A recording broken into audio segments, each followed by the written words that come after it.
Welcome to बिटेनिंग। साथ में मिलके शुरू करते हैं जिंदगी की दूसरी इनिंग। और हमेशा से आप लोगों ने जब भी मुझे और प्रणव को डिस्कस करते देखा तो मैं जनरली बिटकॉइन ओरिएंटेड बात करता हूँ। और प्रणव और मेरी आपने लड़ाई देखी। प्रणव जो है वो इथेरियम की बातें ज्यादा करते हैं। मेरी इथेरियम से कोई लड़ाई नहीं है, लेकिन मैं प्रणव को छेड़ता भी हूँ और कई बार मैं जेन्युइन क्वेश्चंस भी पूछता हूँ और बोलता हूँ प्रणव यार ये प्रूफ करके दिखाओ, ये बताओ ऐसे क्या है। कई बारी मुझे वो आंसर पता भी होता है, फिर भी मैं प्रणव के थोड़े से मजे ले लेता हूँ। That is what and that is what you like यार। तुम ये शो इसीलिए तो देखते हो ना कि यार ये मजा आता है कन्वर्सेशंस को देखने में। अब क्या है कि लोग यू नो हम लोग बिटकॉइन इथेरियम की बात तो करते ही हैं, लेकिन ना इस इंडस्ट्री के अंदर ऐसी पर्सनालिटीज हैं, ऐसे लोग हैं जो इकोसिस्टम को लीड कर रहे हैं, इकोसिस्टम को बहुत क्लोजली, और बहुत ही रिस्पेक्टेड नेम्स हैं। तो मैं पर्सनली इनका बहुत बड़ा फैन हूँ और मैं कई बारी कई मीटअप्स में मैं मिला, लेकिन कभी मौका ही नहीं मिला इतने सालों में कि यार कभी ना इनका पॉडकास्ट करें। अच्छा, प्लान हुआ कि चलो करते हैं, बट सिंस वो डिफरेंट लोकेशंस और ज्योग्राफीज में और टाइमलाइंस मैच नहीं करती थी, but I am fortunate enough कि आज वो हम फाइनली वो पॉडकास्ट कर पा रहे हैं। और मेरे जो गेस्ट हैं वो बहुत ही, आप लोग तो खैर जानते ही होगे, नहीं जानते होगे तो आज के बाद you will definitely know him well. And it's a great great feeling कि मेरे जो अगले गेस्ट अभी आने वाले हैं। So are you excited Pranav? Very very excited. जैसा कि काशिफ बता रहे थे कि हमें हमें हर पर्टिकुलर इकोसिस्टम का प्रोस्पेक्टिव समझना जरूरी है। अगर वो ग्रो हो चुका है, उसकी खुद की कम्युनिटी बन चुकी है, तो what is the reason that that particular community exist. The reason why वेब3 की दुनिया is so famous and so popular is because हमने बिटकॉइन इथेरियम दोनों के प्रोस्पेक्टिव लाए। And I think it is very important कि हम next up and coming ecosystem जो है, जो एक जिसका खुद का एक बहुत अच्छा फॉलोइंग है और जिसकी खुद की एक डेवलपर फ्रेटर्निटी बनती जा रही है डिस्पाइट ईवीएम एंड एवरीथिंग, उसके बारे में डिस्कस करें। So like I am really happy to welcome the OG from Solana himself, Akshay. Right, so here we have Akshay, Akshay BD. सो पहली बात, first of all I want to know, Akshay, are you comfortable in Hindi? You हाँ, can be हाँ, मैं comfortable Hindi बात with. कर लेता हूँ। अरे वाह, अमेजिंग। ठीक है। हाँ, sir. So first I want to know, Akshay BD की फुल फॉर्म, उस पे तो मैं आ ही रहा हूँ, बट थोड़ा सा अक्षय के बारे में जितना मैं जानता हूँ, ऑब्वियसली मैं कम जानता हूँ, but Akshay is like ex उबर।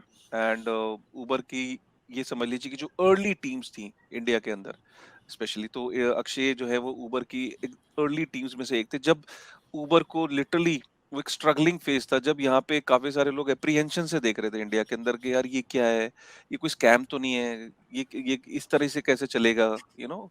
और आज उबर को का जो बेस बनाने वाली जो टीम थी, उसमें Akshay was part of that. And Akshay is also part of the super team डाउ, and is one of the lead initiator for the super team DAO along with Tanmay, and बाकी जो details है वो Akshay will tell more about him, and he's very well versed with the languages Kannada, Telugu, Hindi and English, and I think he knows 4 language, तो that's amazing। India में अगर किसी को 4 language आती हो ना, तो मतलब समझ लो कि that's an awesome। Very well versed तो पता नहीं सर, पर बोल लेते हैं थोड़े। हाँ, ठीक है ठीक है। सो अक्षय, मैं चाहता हूँ कि एक बारी जनता को you tell something more about your your past, your background. Sure. हाँ, वैसे तो मैं पेशे से वकील हूँ, पर मैंने हाँ, आपकी तरह या ज़्यादा ये प्रैक्टिस मैं नहीं पॉइंट भूल गया था। किया। हाँ, एक ही कहीं लॉ में भी काम किया आपने? हाँ जी, हाँ, हाँ। दैट्स तो अमेजिंग। मैंने वहाँ पे 3 महीने काम किया, तो मैं उनका पहला एम्प्लॉयी और शॉर्टेस्ट एम्प्लॉयी था शायद। पर अभी भी वैसे मैं उनके साथ दोस्ती रखता हूँ और हाँ मैं हाँ, अनिरुद्ध को अच्छी तरह से जानता हूँ। फिर उसके बाद तो मैंने उबर में जॉइन कर लिया, तो मैं कस्टमर सपोर्ट करता था पहले, और ओके। हम 3 ही लोग थे जब उबर पहले शुरू हुआ था 3 लोग बैंगलोर इंडिया में। में? हाँ जी, बैंगलोर में जब वो हाँ। 3 लोग थे? अच्छा। हाँ, 3 लोग थे।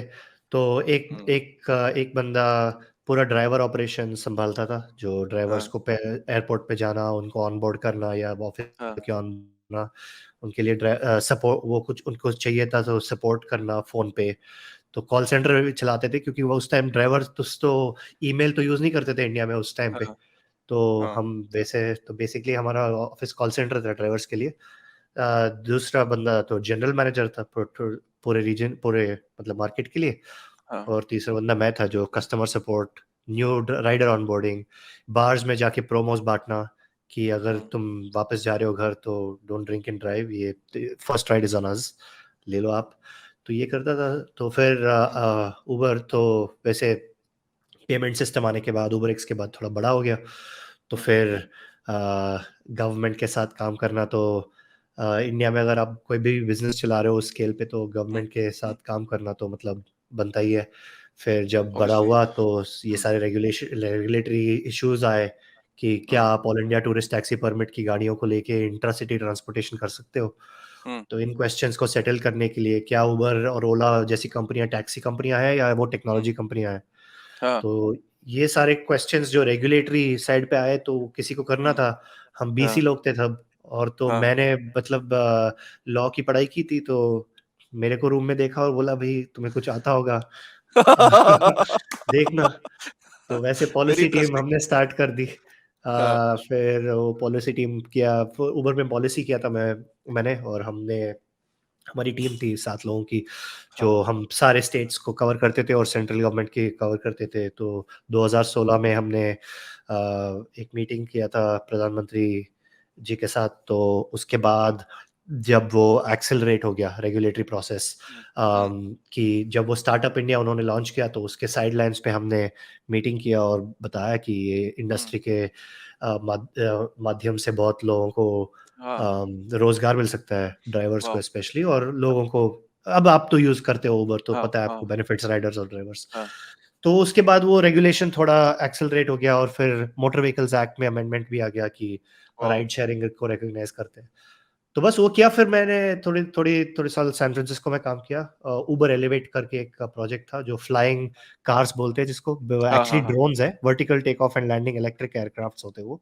या तो फॉर इंट्रासिटी ट्रांसपोर्टेशन लॉन्ग हाँ डिस्टेंस।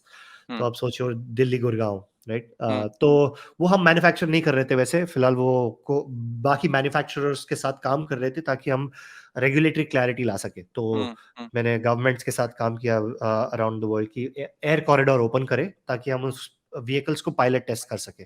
वाह तो बस वो किया और फिर 2 साल हम्म मतलब घूमता रहा व्हाट टू डू नेक्स्ट। एक हम्म साल तो ब्रेक हम्म लिया, फिर उसके बाद what hmm to do next. फिर हम्म हम आपके इंडस्ट्री में आ गए थोड़े।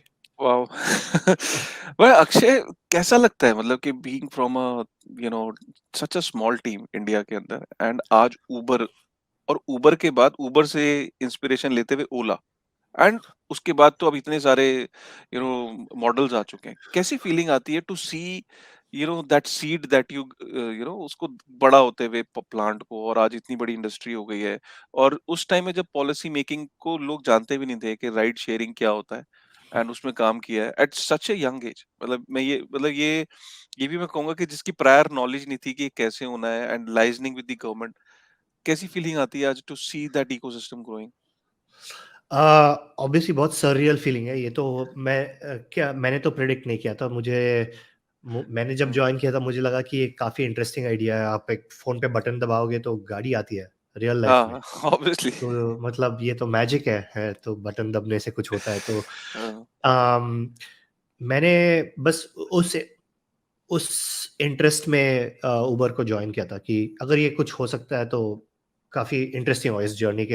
ये मुझे लगता है टेक्नोलॉजी में ऐसी सारी मोमेंट्स होते हैं जो आप एक वेव सर्फ करने की कोशिश हम्म करते हो। जब आप अगर आप वेव जब आप सीख रहे होते हो सर्फिंग, तो आपको हाँ सिखाते हैं कि मतलब most of the time you are in in the water, या तो आप लेटे हुए सर्फ बोर्ड पे या तो आप वेट कर रहे हो। पर जब आप उस वेव पे जाते हो, वो 1 या 2 सेकंड जितना भी टाइम आप वेव पे बिताते हो, हाँ तो वो सररियल लगता है ना। तो आपकी कोई कंट्रीब्यूशन है नहीं उस वेव के आने या जाने में। हम्म आप बस मतलब वेट कर रहे थे जो आने की, और थोड़े एक्सपीरियंस के साथ आपको पता होता है कि कौन सा वेव थोड़ा ज्यादा होने वाला है, कौन सा कम होने वाला है। तो वो जब आप सीखते हो तो वो एक्सपीरियंस सर्फर्स उसका उसको ना प्रिडिक्ट भी कर पाते हैं, और उस हम्म जो बड़े वेव्स होते हैं उसको मतलब राइड भी कर पाते हैं, हम्म मतलब लेवरेज के साथ, है ना। तो मेरा तो ये फर्स्ट वेव था, तो मुझे भी पता नहीं था मैं क्या कर रहा था। हम्म वो ऐसा हो गया कि मतलब टाइम के साथ वो बड़ा वेव हो गया और हम्म मुझे उसका छोटा पार्ट होने का मौका मिल गया। Yeah, wow it's a very like the way you explained it कि जो waves है वो अपने आप आती हैं, आप सिर्फ उसको राइड कर सकते हो। जैसे 2020 हाँ के अंदर एक क्रिप्टो की वेव आई थी, तो बहुत लोगों हाँ को लग रहा था हमने क्रिएट करी है, और जिनको लग रहा था हमने क्रिएट करी है वो लोग सब नीचे हो चुके हैं, उस वेव के अंडर जा चुके हैं। पर जिन्होंने उनको राइड करके they were like very very happy with it and they are waiting for the next wave while building on it, they are enjoying their time on the बीच।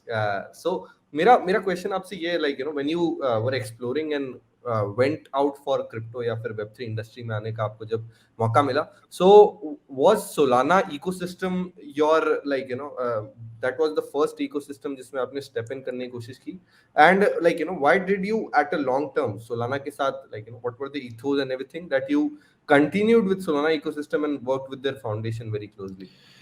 मेरा हाँ, यहाँ पे इस सवाल से पहले एक हाँ, छोटा सा मैं इसमें ऐड करना चाहूंगा एक चीज जो कि मेरे को इतनी इंस्पिरेशनल लग रहा है, ये कि सोचो ना आज हम ऊबर को, मैं क्योंकि मैं उससे निकल नहीं पा रहा हूँ और मैं पता है उसको इकोसिस्टम से रिलेट कर रहा हूँ कि आपने क्या करा, एक सेंट्रलाइज मोनोपोली होती थी टैक्सी यूनियंस की, आप वहां फोन करते थे, वो कस्टमर के साथ अजीबो गरीब तरीके से बात करते थे और आपका रेट नहीं होता था, जो मनचाहा रेट होता था वो मांगते थे। आपने टैक्सी यूनियंस जो सेंट्रलाइज्ड एक एक अथॉरिटी थी, उसको क्या करा आपने, डिसेंट्रलाइज करा एक तरीके से कि यार anybody can be a part of this revolution. और इसका जो बेनिफिट है अगर आप देखो तो आज मासेस तक पहुंचा। आज गर्ल्स दे फील सेफ, और कि अगर राइड को, वो उबर को राइड करते हुए वो सोचते नहीं है दो बार भी, उनको लगता है कि इस इकोसिस्टम सेफ है, अर्निंग अपॉर्चुनिटीज मिली। तो एक तरीके से पूरी इंडस्ट्री को आपने डिसेंट्रलाइज किया, एक जो क्लचेस में थी, सेंट्रलाइज क्लचेस में। क्या वो इंस्पिरेशन, क्या वो फीलिंग जो थी कि यार हमने एक सेंट्रलाइज मोनोपोली को हमने डिस्ट्रीब्यूट करा, क्या जब ये क्रिप्टो पहली बार आया, और पहली बार आई एम श्योर कि शायद उबर के वक्त पे आ गया होगा, तो क्या वो ईथोस और ये चीजें एक ऑर्गेनिक ट्रांजिशन था उबर से क्रिप्टो की तरफ, कि नहीं ये भी यार वही काम कर रहा है कहीं ना कहीं एक उस लेवल पे? तो हाँ, how was that transition? And then हाँ, यस वी कैन डिस्कस कि क्या Solana was just an accident, it came, या कोई प्रपोजल लेके आया, और you must have encountered Bitcoin first, right? yeah. So what was your entry point and what was the feeling? हाँ, तो actually that's a really great point, क्योंकि मेरे को बहुत ज़्यादा पैरेलल्स दिखते हैं हाँ उबर और क्रिप्टो में। एक तो ये हाँ रेगुलेटरी, एक काफ़ी कंट्रोवर्शियल है रेगुलेटरी साइड पॉइंट पे। या दूसरा ये है कि आपकी गाड़ियाँ नहीं है ये। उबर हैज़ हाँ 0 एम्प्लॉइज़ हू आर ड्राइविंग हाँ फॉर उबर, है ना? या तो एम्प्लॉइज़ तो है, but there are no employees driving for Uber. तो अब आप बस या इंसेंटिव्स के साथ कैरेट और स्टिक है, बस यही 2 जॉयस्टिक है आपके पास, है ना? इसके साथ करेक्ट। आप पूरा एक कम्युनिटी चला रहे हो ड्राइवर्स के, जो इफेक्टिवली कंट्रीब्यूट कर रहे हैं नेटवर्क को, है ना? हाँ जैसे कि तो ये तो इट्स सिमिलर है कि अगर बिटकॉइन माइनर्स का कोई सीईओ नहीं है, पर जो बिटकॉइन की हाँ प्रोटोकॉल है, जो इंसेंटिव्स है, वो हाँ उस नेटवर्क को चला रही है, चला जिसकी रहे हैं, वजह से हाँ माइनर्स बिटकॉइन के नेटवर्क को चला पा रहे हैं, है ना? हाँ तो ये तो वो काफी यूनिक था कि उसके बारे में मैंने बहुत सीखा कि कैसे एक कम्युनिटी, अगर आप सोचते हो community is just an other word for a mob, है ना? जस्ट एन हाँ ऑर्गेनाइज्ड मॉब। तो ऑर्गेनाइज्ड फॉर्म।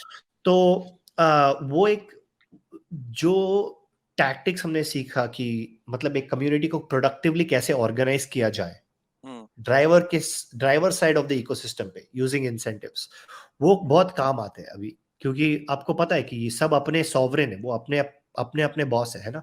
हाँ तो वो कुछ भी वो स्विच ऑफ करके जा सकते हैं।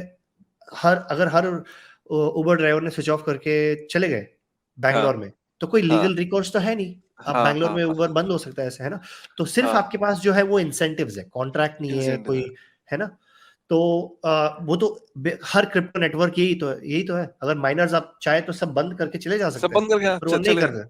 हाँ इंसेंटिव है। तो वो एक तो सीखा, ओह वो एक डिसेंट्रलाइजेशन के बारे में सीखा, जो कम्युनिटी ऑर्गेनाइजेशन है। दूसरा सीखा कि हाँ यार ये रेगुलेटरी इश्यूज के साथ कैसे, मतलब कैसे एड्रेस किया जाए। इसीलिए अगर आप देखते हो कि मैंने कभी भी, जब भी मैं क्रिप्टो में वैसे लेट आया हूँ, हाँ पर जब मैं आया था मिड 2020 में, पहली ट्वीट से अब तक या पहली वीडियो से अब तक मैंने कभी टोकन प्राइस के बारे में बात ही नहीं किया।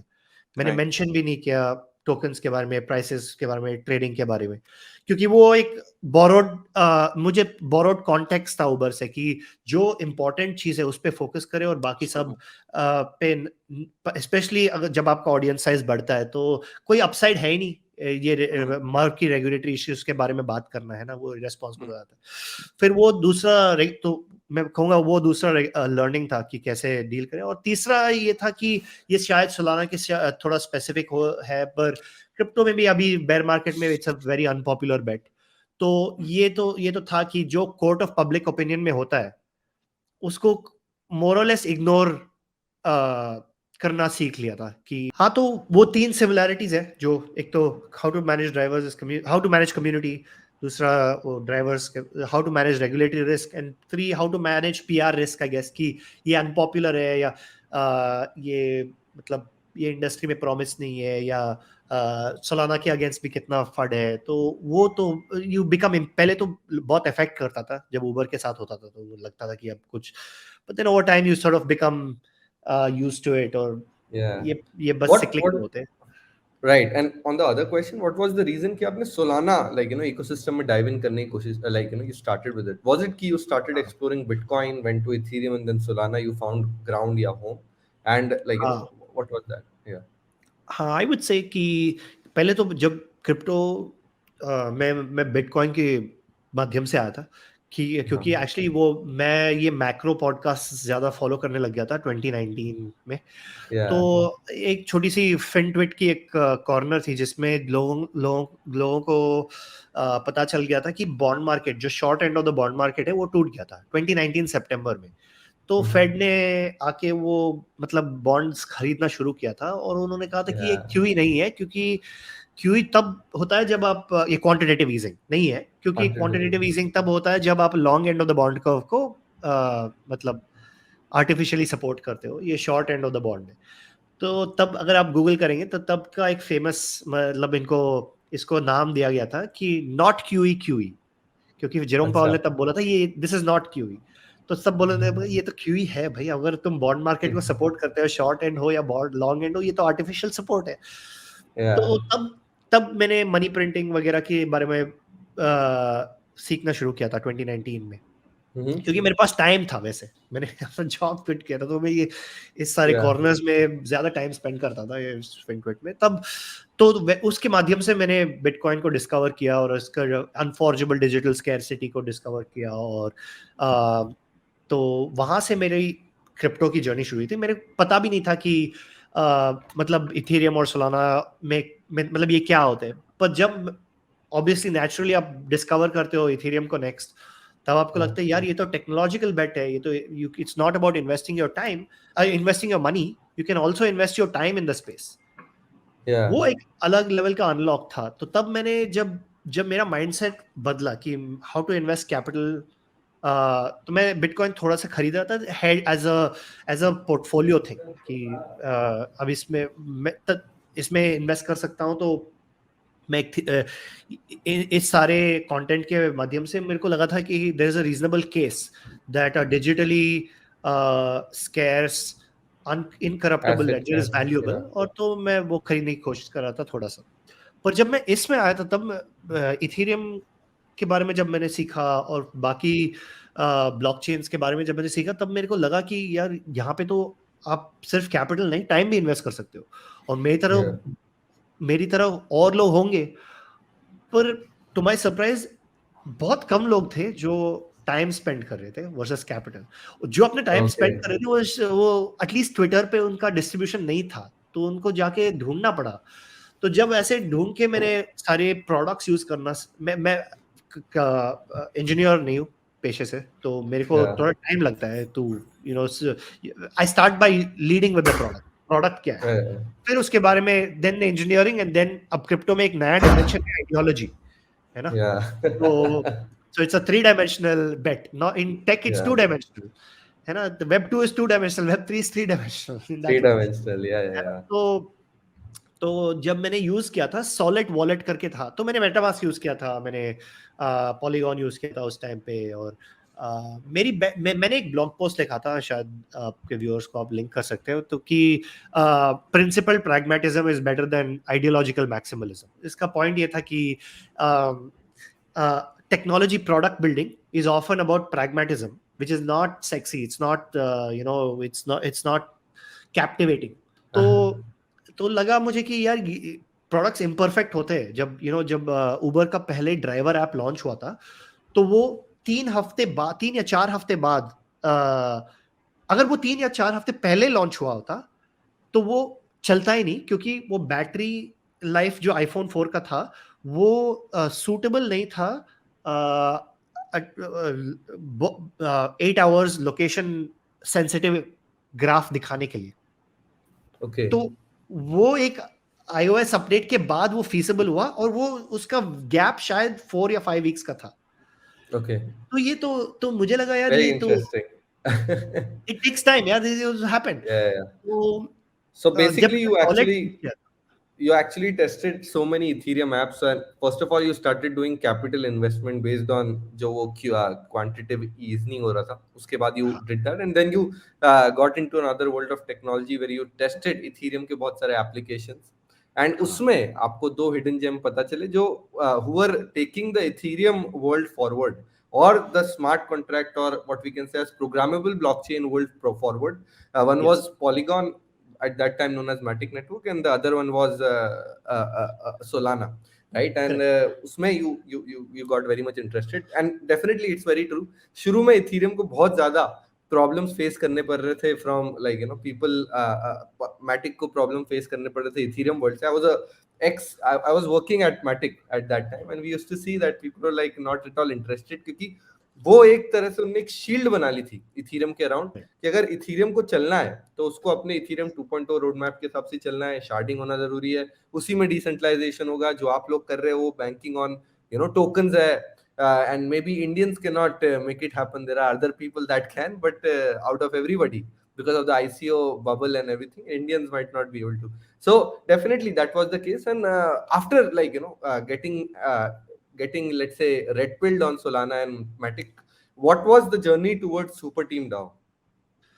हाँ, तो we were like कि so at the time I was saying, Tanmay and I were talking a lot, और हम बात कर रहे थे कि यार ये काफी इंटरेस्टिंग स्पेस है, अगर कुछ इसमें कंटेंट नहीं है और कम्युनिटी नहीं है। उस टाइम पे हमें नहीं लगता था है, अब शायद होगा और वो छोटे पॉकेट्स में होंगे, पर हमें लगा कि यार ये इंडिया में एक प्रॉब्लम रहा है जो वेब 2 कंपनीज के साथ था, कि ये सारे हाई DAU कंट्रीज है और लो ARPU कंट्रीज है, कि इनसे इंडियन यूजर्स बहुत एक्टिव है फेसबुक और गूगल में।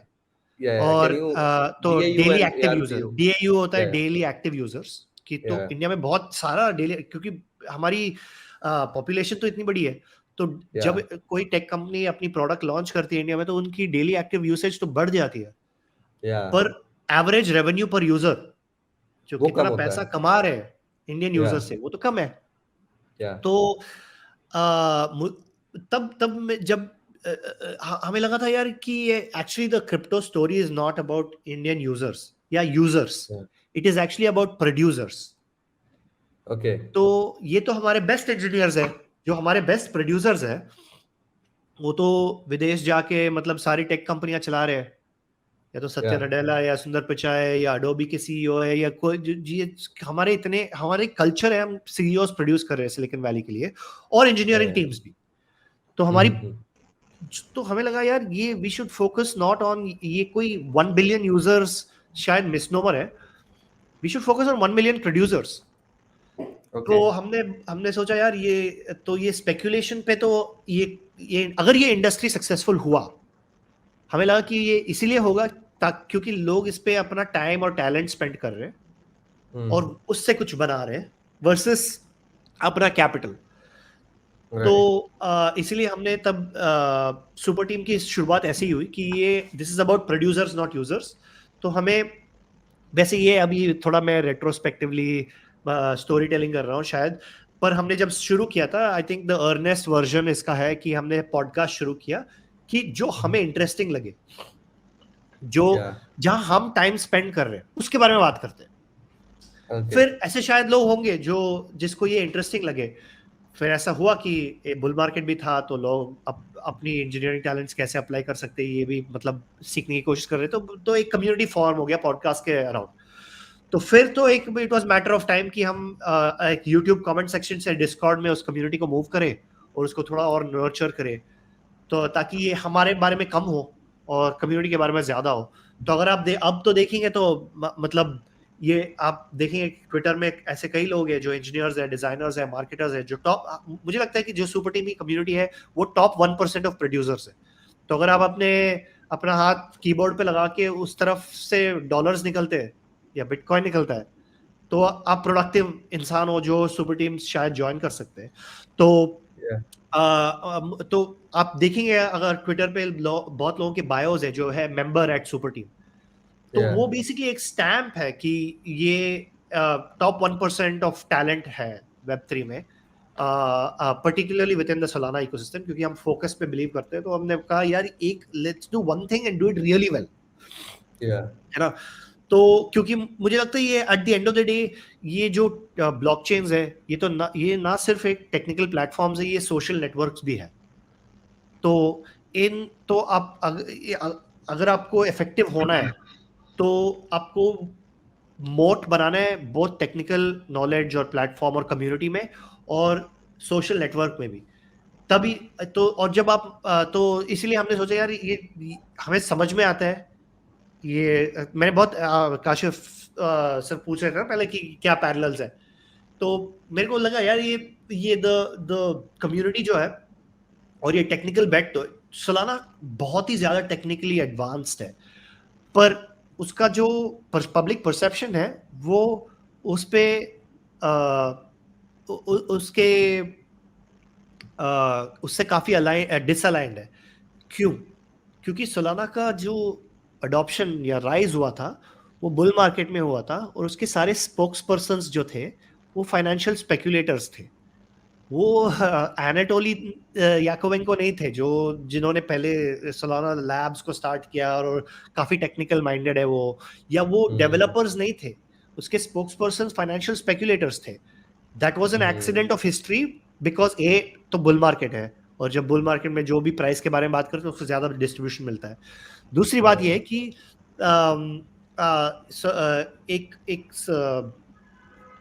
एक कल्चर होता है हर ब्लॉकचेन में, है ना, हर ब्लॉकचेन कम्युनिटी में। तो वो कल्चरली सोलाना बना था ट्रेडर्स के लिए। अगर आप देखते हो सोलाना का ऑर्डर बुक जो बहुत टेक्निकली एडवांस्ड है, पर वो जैसे लोगों को अट्रैक्ट करते हैं वो ट्रेडर्स है, क्योंकि ऑर्डर उनको पता है कि order book trading is the, जब वहां पे अगर मार्केट मेकर्स है या ट्रेडर्स है वो ऑर्डर बुक में ट्रेड करना पसंद करते हैं, है ना। तो अर्ली कम्युनिटी भी थोड़ा डिफाइन करता है, वेयरएज इथेरियम आइडियोलॉजिकल है काफी, है ना। तो इसमें there was a difference. What you are saying is कि because Solana का जो initial जो उसका जो development है वो तो definitely engineers ने किया था. Anatoly was used to work at Qualcomm for a long time, and you know the people subordinated to him. But जो उसके on top of it जो थे, like जब Solana बना और उसके ऊपर लोग use करने लग गए, given that it could support let's say 35,000 transactions per second and stuff like that, were the people who were actually traders and speculators in the market, क्योंकि सबसे अच्छा यूज केस 35,000 ट्रांजैक्शंस पर सेकंड का जो है वो ऑर्डर बुक मॉडल से एक तरह से आप देख सकते हो। तो there were lot of traders जो सोलाना को यूज करने लग गए, and they like you know started speculating on it and started getting lot of things out of it. So उसी के कॉन्टेक्स्ट में आपने एक लाइक यू नो ट्वीट किया था थोड़े दिन पहले which got really really popular, that was कि like you know there is a good chance that की जो सोल के टोकनॉमिक्स है they are shitty, but still despite all the like you know things that have happened around Solana ecosystem जिसमें traders आए, FTX ने like you know अपना उसके ऊपर दबदबा जमाया in terms of getting the tokens, holding the tokens, pumping up the price and whatnot. So Solana के tokens and tokenomics might be garbage, but the community that is formed around it, the producer community that is formed around it, I'm super bullish on it, and I like you know totally believe in that. तो उसके ऊपर can you expand a little more? इसको मैं एक point और add कर देता हूँ, सॉरी फॉर दैट, कि क्या जैसे यू नो सोलाना की अगर हम जर्नी देखें तो सोलाना की जो डेवलपर फ्रेटर्निटी है या सोलाना के ऊपर जितना जो develop in terms of number of developers, और कई ऐसे यार्डस्टिक्स हैं जो ना लोग एक्चुअली अभी भी ब्लॉकचेन को प्राइस के पर्सपेक्टिव से ही समझते हैं, राइट? कि प्राइसिंग कितनी बढ़ी है, कितना इसमें कितना एक्स मेरे को गेन हुआ या कितना इसका प्राइस कितना एक्स बढ़ा है। लेकिन अगर ब्लॉकचेन्स को देखा जाए कि उनकी यार्डस्टिक्स क्या होनी चाहिए और क्या वो यार्डस्टिक्स सोलाना में है as per you, number one. Number two, क्या वो क्वेश्चन, मैंने दो को मिक्स कर रहा हूँ क्योंकि वो क्वेश्चन अभी रेलेवेंट हो जाएगा, कि क्या जो सैम बैंकमैन फ्रीड का जो और ये जो एफटीएक्स का जो फियास्को, और काफी लोगों को ये लगता था कि सोलाना सैम बैंकमैन फ्रीड का ही है क्योंकि is heavily invested in this, and उसके फॉल आउट का सीधा सीधा इम्पैक्ट सोलाना पे भी देखने को मिला। तो क्या यू स्टिल थिंक के डू यू स्टिल थिंक के नहीं, जो भी हुआ वो एसबीएफ का जो भी सिनेरियो, उससे अब we have come a long way और उसका कोई इम्पैक्ट नहीं सोलाना पे, और गोइंग फॉरवर्ड भी कोई इम्पैक्ट नहीं होगा? नहीं, अब मैं तो कहूँगा कि काफ़ी इम्पैक्ट था, पर वो जो इम्पैक्ट था वो फाइनेंशियली था। ये कंपैरेबल, इन्होंने 2020 में शायद सोलाना के साथ इन्वॉल्व होना शुरू हुआ इनका, और इन्होंने सी ऑर्डर बुक जिसके ऊपर सारे ऐप्स बिल्ट है उसमें अर्ली कॉन्ट्रीब्यूशंस किया था इन्होंने, तो ऑब्वियसली इनका कॉन्ट्रीब्यूशन था। बट तो मैं कहूँगा 2020 में इनका कॉन्ट्रीब्यूशन पॉजिटिव था, 2021 में इनका कॉन्ट्रीब्यूशन न्यूट्रल हो गया, और 2022 में इनका कॉन्ट्रीब्यूशन नेगेटिव हो गया।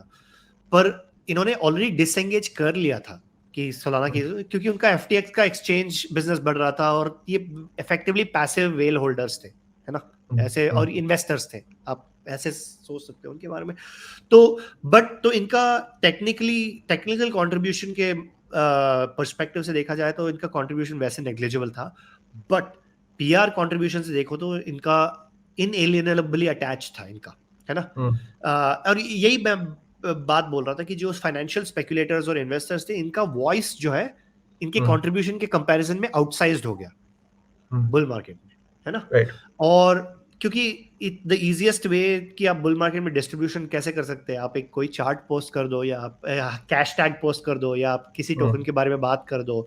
तो वो एक फेमस ट्वीट है जहाँ पे सैम बैंकमैन फ्रीड, मैं उनको एसबीएफ बुलाता नहीं हूँ क्योंकि वो एक क्रिमिनल है, तो इनके लिए पूरा नाम ही यूज करेंगे, है ना। तो जो सैम बैंकमैन फ्रीड है, तो कि आप किसी को ऐसे रिप्लाई में बोल दिया था कि $3 में मेरे को जितना बेचना है सोल बेच के चले जाओ, और वो फेमस हो गया उनका वहां से अटैचमेंट। तो वो यही लगता ना मुझे, ये परसेप्शन और रियलिटी का जो गैप है। मैं प्रीवियस सीईओ जो ट्रेविस है उबर के, वो कहते थे कि the difference between perception and reality is the innovation playground. कि अगर आप टेक में है या प्रोडक्ट में है, जो परसेप्शन और रियलिटी के बीच में अगर आपको डिफरेंस दिखा और आप करेक्ट है, तो इसको आप अपना इनोवेशन प्लेग्राउंड बनाइए, क्योंकि उसमें ज्यादा कंपटीशन नहीं होगा और उसी में अपॉर्चुनिटी है। तो मेरे को लगा, तो मुझे मेरा कन्विक्शन तो बदला नहीं है, क्योंकि at the end of the day Solana exceptionally high, वो टीपीएस के बाद जो बोल रहे थे आप, वो कैपेसिटी है, बट अगर ट्रू टीपीएस देखोगे आप डिमांड के साथ, जो वोटिंग ट्रांजैक्शंस हटा दे उससे, और जो डिमांड है आज ब्लॉक स्पेस के लिए उसको देखा जाए तो वो है अराउंड 500 टीपीएस, जो कंपेयर कीजिए इथेरियम से जो अराउंड ट्रू टीपीएस होगा 25 समथिंग लाइक दिस, है ना। सो अभी इसका एक नया क्लाइंट भी आ रहा है जो जंप डेवलप कर रही है, जो जंप की क्रिप्टो टीम डेवलप कर रही है, जो एक इथेरियम का तो क्लाइंट है, बट अब सोलाना का सेकंड क्लाइंट होगा, जहाँ पे इसका नाम है फायर डांसर, जो ये मतलब कमोडिटी हार्डवेयर के साथ ये लोग लैबोरेटरी सेटिंग्स में ये 1 मिलियन टीपीएस की कर रहे हैं, है ना। जब ये प्रोडक्शन में आएगा और फील्ड में आएगा तब देखेंगे कितना होता है, बट ये एक तो सोलाना को सेफर बनाएगा कि अगर एक क्लाइंट में जो बग है वो नेटवर्क को मतलब रोक सकता है। अगर 2 क्लाइंट इम्प्लीमेंटेशंस है तो ये बहुत ही अनलाइकली है कि कि आपके विंडोज और मैक में सेम बग है, क्योंकि वो 2 अलग सॉफ्टवेयर टीम्स है जो बना रही है ऑपरेटिंग सिस्टम आपके कंप्यूटर के लिए। तो वो एक तो सेफर बना देगा सोलाना की नेटवर्क को, और दूसरा वो फास्टर बनाएगा। अब कितना फास्ट होगा देखेंगे, बट ये एक्सपेक्टेशन है कि ये इस साल के बीतने से पहले फायर डांसर को हमें वाइल्ड में देखने को चांस मिलेगा, तो एक इंजीनियरिंग एक्सीलेंस और कमिटमेंट है हार्डवेयर और सॉफ्टवेयर को मैरी करने की, है ना। तो वो मुझे बहुत ही कैप्टिवेटिंग लगता है, जो सिर्फ सोलाना इकोसिस्टम में मुझे देखने को मिलता है, क्योंकि जो ट्रेड ऑफ्स है वो at the bleeding edge of hardware और सॉफ्टवेयर में किया जा रहा है, कि आज की हार्डवेयर में क्या कैपेबिलिटी है और हम कैसे सॉफ्टवेयर बिल्ड कर सके कि उसको मैक्सिमम उसका एडवांटेज लिया जा सके। और कॉन्ट्रास्ट टू से इथेरियम, जहां पे है कि ये एक आइडियोलॉजिकल कमिटमेंट है, जो ये ऐसे बोल there are religious rules you can not question, है ना। तो वो आइडियोलॉजिकल कमिटमेंट इसमें है कि हर anybody should be able to run a node based on commodity hardware. और मुझे लगता है ये एक बोरोड ये एक बोरोड डॉगमा है बिटकॉइन के वर्ल्ड से, है ना। ये इथेरियम पे का ओरिजिनल आइडिया तो है नहीं, ये बिटकॉइन ने डिसेंट्रलाइजेशन का एक डेफिनेशन दिया और फिर इथेरियम कम्युनिटी ने एक नया डायमेंशन डाला उसमें कि ये प्रोग्रामेबल डिसेंट्रलाइजेशन हो सकता है क्या। पर उन्होंने जो डिसेंट्रलाइजेशन का डेफिनेशन दिया वो तो सेम बिटकॉइन का अडॉप्ट किया था।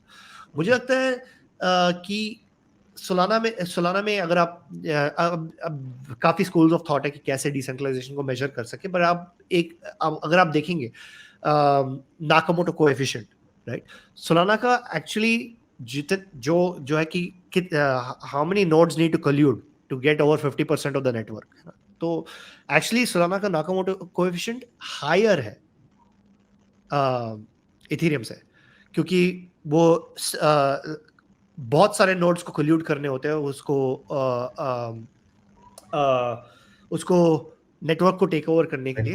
पर यही है मेरे जो परसेप्शन और रियलिटी का डिफरेंस है ना। ऑफ कोर्स मैं इसमें एक और क्विक कैवियट कि जैसे कुछ लोग पोस्ट करते हैं लाइडो को एक नोड की तरह, वो ऑब्वियसली गलत है। लाइडो एक नोड नहीं है। तो there is sort of a non-charitable way that Ethereum's Nakamoto coefficient is presented. But even notwithstanding that, Solana is one of the most decentralized blockchains the way we measure it.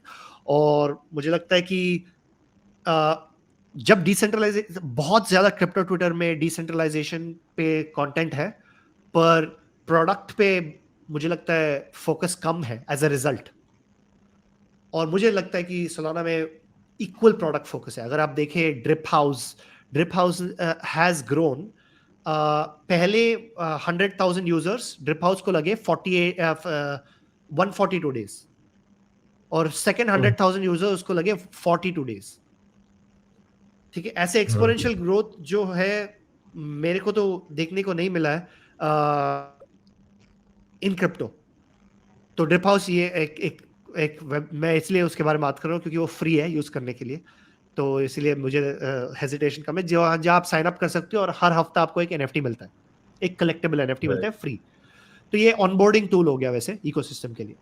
So let me pause there, शायद आपको questions होंगे या this is जो आप what you are telling is like pretty interesting कि like you know SBF Sam Bankman-Fried जो थे, he was more attested towards the crypto side of things. उन्होंने इनोवेशन और उसमें उतना ज़्यादा ध्यान नहीं दिया था, and because of that Solana और Sam Bankman-Fried और Alameda Capital को एक तरह से एक रियलिटी है और एक परसेप्शन है। परसेप्शन अभी भी जनता का यही है कि Alameda Capital से पूरी तरह से सोलाना चलता था, but the reality that you are posing right now इसकी ऐसा नहीं था। He was not as much involved on the innovation side, और वही जो परसेप्शन और रियलिटी के बीच में वहीं पे आप इनोवेशन कर सकते हैं। On the other hand that's like you no pretty clear. दूसरी बात जो आपने बोली वो थी डिसेंट्रलाइजेशन को लेके, जो Web3 में एक सबसे बड़ा लाइक यू नो कैवियट है, या फिर जिसके बारे में सबसे ज्यादा डिस्कशन होता है कि Ethereum is after Bitcoin, Ethereum is the second most decentralised like you know thing that exist, and because of that कभी भी कुछ भी होगा तो इथेरियम के साथ नहीं हो सकता, because Ethereum has never stopped, it has never had like you know issues, and it keeps going since 2015 or 16. तो ये उसका proof of work है कि इतने सालों तक वो चला है। But because of this decentralization aspect, जो product focus है Ethereum का, जो अच्छी चीजें इथेरियम पे बन सकती है वो उतनी अच्छे से नहीं बन सकती हैं, जैसे लाइक जो Web3 के छोटे से बबल, DeFi, NFT, सोशल, इन सब से थोड़ा सा बाहर आके रियल वर्ल्ड यूज केस पे जो इथेरियम का फोकस हो सकता था, प्रोडक्ट फोकस हो सकता था, वो नहीं हो पा रहा है because Ethereum's religion of decentralisation is like stopping it from doing that. उसी को मैं थोड़ा सा एक्सटेंड करके लाइक डिसेंट्रलाइजेशन एस्पेक्ट को ही मैं थोड़ा सा एक्सटेंड करके पूछना चाहता हूँ। और बहुत लोग उसके ऊपर सोलाना की like it's a pretty controversial topic that people discuss about Solana when they talk about the negative aspects, और वो ये है कि Solana has topped 8 times last year, right? And for a decentralized blockchain to stop and restart in itself poses the question whether it is a blockchain. That's the first and the foremost question. And because of it stopping, एक core problem उसके अंदर देखी गई थी कि जो proof of history है, जो उसका consensus protocol है, क्या उसमें एक ब्लॉकचेन के, सोलाना ब्लॉकचेन के कोर में ही प्रॉब्लम है, जिसके कारण लाइक इतना अच्छा टीपीएस वो पोस्ट कर पा रहा था। And would that have to be change? So like first perspective, 8 बार स्टॉप होने से लाइक क्या मायने है उसके, और प्रूफ ऑफ हिस्ट्री उसका जो कंसेंसस प्रोटोकॉल के ऊपर क्वेश्चन करे जा रहे हैं एज अ कोर, उसका क्या like does that need to change radically? Because then आप सोलाना की ब्लॉकचेन से आत्मा ही निकाल रहे हो उसकी। ये आप इसको इस तरीके से समझिए कि काफी लोगों का ये कहना है कि 2022 के अंदर 8 बार ही ऐसा हुआ, 8 या 9 बार, कि जहाँ पे एक ऐसे इंस्टेंसेस हुए कि ब्लॉकचेन को हॉल्ट हो गई या उसको रीऑर्ग करना पड़ा या रीस्टार्ट कह लीजिए एक सिंपल एक आम आदमी की भाषा में, और उसने मीडिया ने उसको काफी हाईलाइट भी किया इस पर्टिकुलर सिचुएशन को। एंड आई थिंक 2022 में there was a lot of criticism that Solana had to face because of these things. So what is your take, Akshay भाई, कि क्या वो exactly instance क्या थे? क्योंकि जिस तरीके से मीडिया के अंदर या influencers ने, including me also, because for me, if something is going down 8 times, is probably not the right way how blockchain should have actually worked. Decentralized public ledger अगर 8 बार ही डाउन होता है साल में, तो it's not a good sign, it's not a great sign. What is your take? Are we still early into this thing, or are we really experimenting too hard? And what is the exactly scenario? Solana ecosystem में जब इस बारे में बात होती, because मैंने एक चीज देखी, मैंने ये देखा कि डेवलपर फर्टर्निटी हिली नहीं, अभी भी वहाँ काम चल रहा है। इनफैक्ट हर एपिसोड के बाद ट्रैक्शन और बढ़ रहा है, डेवलपर और बढ़ रहा है, एनएफटी इकोसिस्टम सबसे बड़ा है इनफैक्ट आज की डेट पे सोलाना एक पे। तो चीजें जनरल पब्लिक के लिए कुछ और है, बट जो लोग सोलाना को जानते हैं उनका विश्वास खत्म नहीं हो रहा है। What is your take? ये जो 7-8 बार ये इंस्टेंस हुए, और प्रूफ ऑफ हिस्ट्री का भी उसमें बताना। हाँ, सो यार एक तो ये है कि जो इंसिडेंट्स आपने देखा होगा उसके मेजॉरिटी कॉज ये है कि सोलाना में फी मार्केट्स नहीं थे। अब इथेरियम और सोलाना में एक डिफरेंस है कि आप इथेरियम अगर आप इथेरियम के ब्लॉकचेन को आप स्पैम करना चाहो, अगर कोई मिंट हो रहा है, कोई एनएफटी मिंट हो रहा है और उसको अगर आप स्पैम करना चाहो तो उसका कॉस्ट प्रोहिबिटिव है, क्योंकि इथेरियम में गैस फीस ही इतना हाई है, और जब मिंट हो रहा होगा तो गैस फीस शायद $20-30 होंगे। अगर आपको 1000 ट्रांजैक्शन स्पैम करने हैं तो आपके निकल गए $20,000, ठीक है, without any guarantee of getting the mint.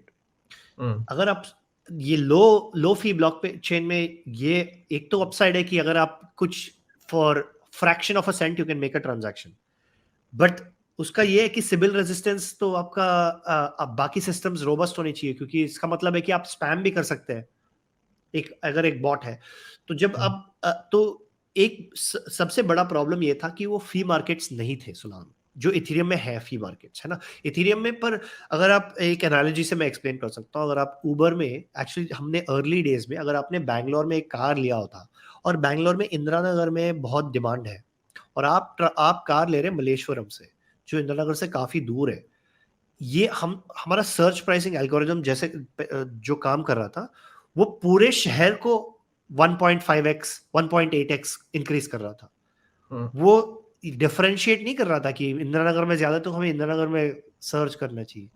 फिर सर्च थोड़ा काफी एडवांस्ड हुआ, फिर थोड़े मैथमेटिशियंस और ये हमने PhDs वगैरह हायर किए जो जिन्होंने नेबरहुड बेस्ड सर्च प्राइसिंग का आविष्कार किया, ठीक है, जिसका पॉइंट ये था कि आप पूरे वर्ल्ड मैप को हेक्सागन ग्रिड्स में डिवाइड कर दो और उसमें नेबरहुड्स बनाओ। अगर आप इंदिरा नगर है तो इंदिरा नगर में आप एक जियो फेंस बनाओ मैप पे, तो अगर वहां पे सप्लाई और डिमांड में मिसमैच होता है तो सिर्फ वहां पे सर्ज होता है, और बाकी जगह है जो शहर में है वहां पे सर्ज नहीं होता।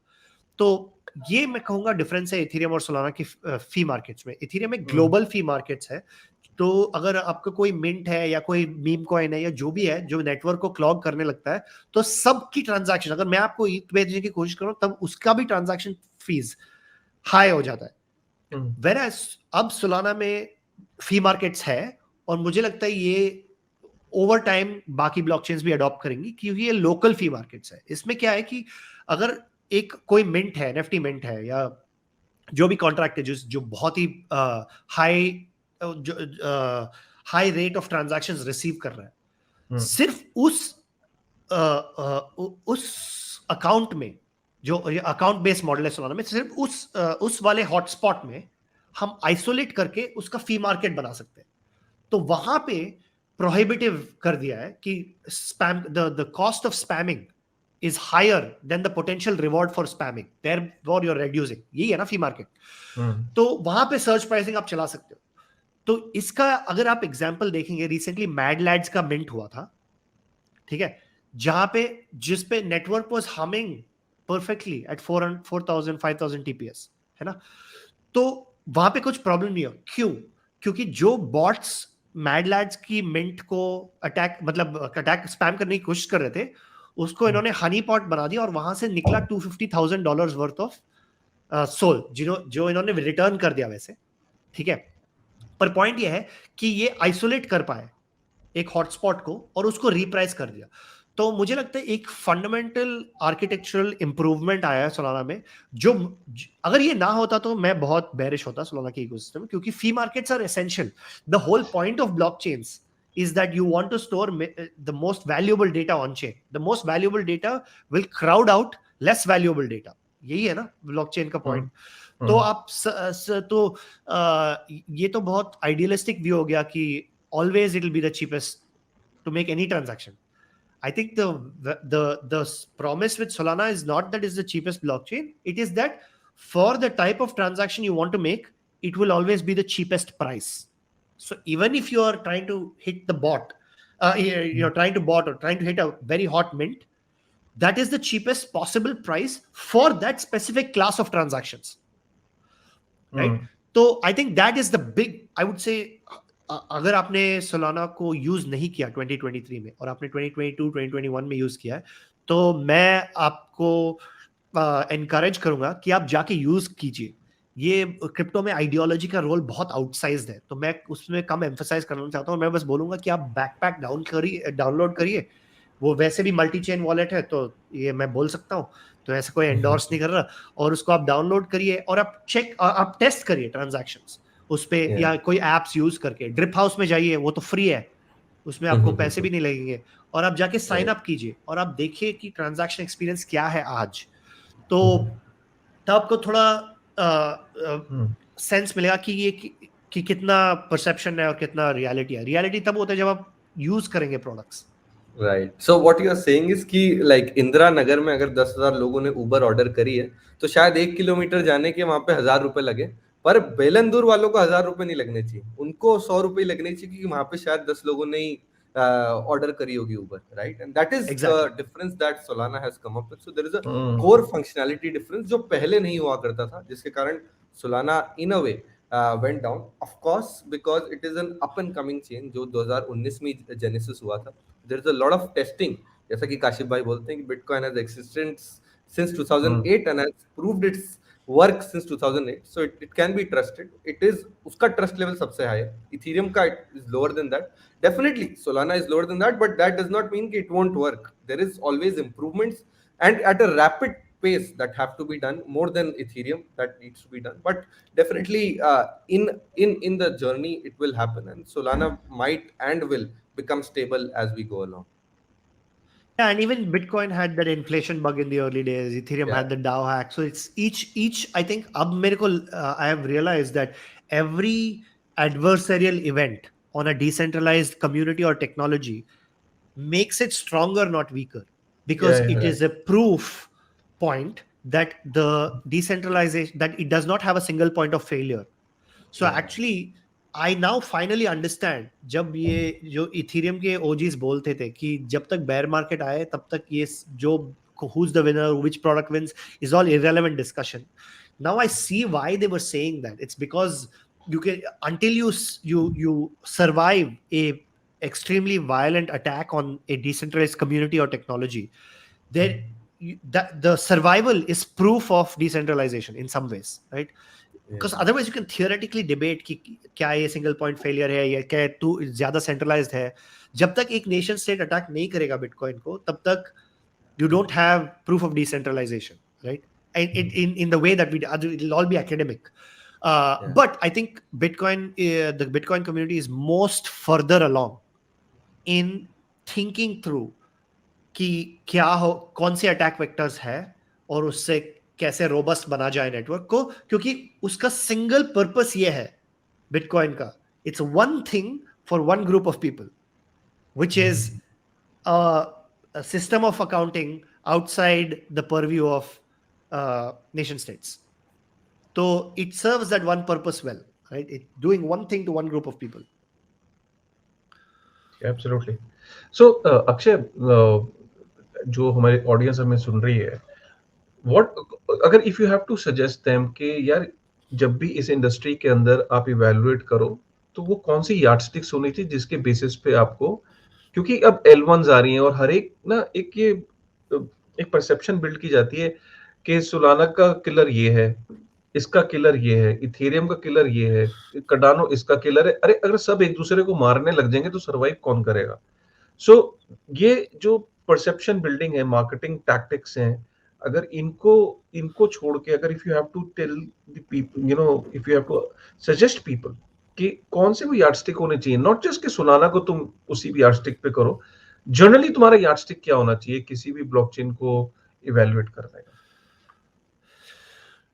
यार आपको अगर आपको L1 ब्लॉकचेन्स को इवैल्यूएट करना है तो मेरे ख्याल से एक साइन क्वा नॉन जो नॉन नेगोशिएबल है वो आपको चाहिए डेवलपर इकोसिस्टम.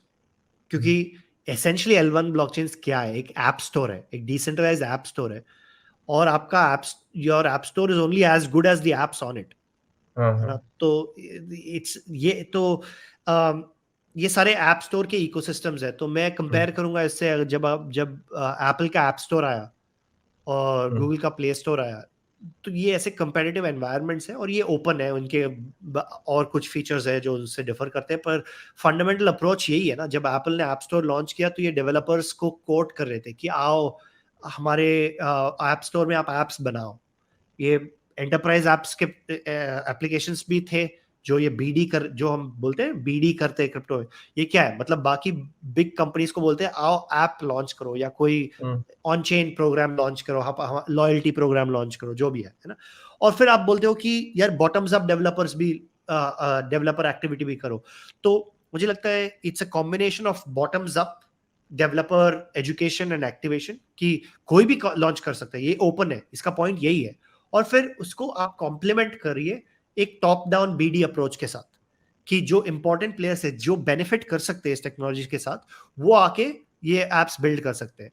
तो ये दो एग्जांपल्स है, जो दो यार्डस्टिक है मेरे ख्याल से. जो मैं पॉलीगॉन की एग्जांपल लूंगा, इन्होंने स्टारबक्स के साथ पार्टनरशिप किया, तो वो एक एग्जांपल है जो बीडी का है. और बॉटम्स अप मैं कहूंगा quick swap